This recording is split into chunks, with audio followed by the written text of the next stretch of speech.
Sotuvda Dafixef Schmitz Ref bilan birgalikda. Tegash 2001-yilda ishlab chiqarilgan, Persep 2002-yilda ishlab chiqarilgan. Agregati Thermaking SL200Y holatlar yaxshi holatda ishlab turgan mashina.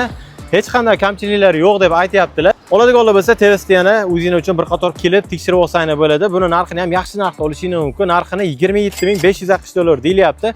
Realni oladiganlarga, ya'ni testda yaxshigina kelishtirib beriladigan joylari bor. Mana balonlarning holatini ko'rsangiz bo'ladi. Deyarli yangi holatda.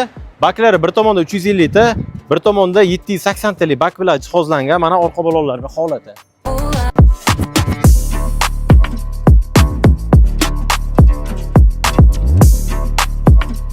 Mana Persep balonlarning holatini ko'rsangiz bo'ladi. Deyarli yangi ekan.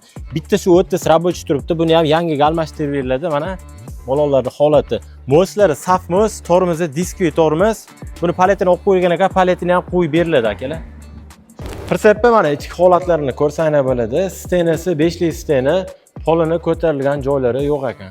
Furaga qiziqqanlar egalar o'zlariga telefon qilib yana boshqa ma'lumotlarni olishingiz mumkin. Fura Namangan viloyati 3 tumanda turibdi. Videoga like bosib, shunaqa refli fura olaman deb yurgan fura ishlanishlarga jo'natib qo'yisham esdan chiqmasin.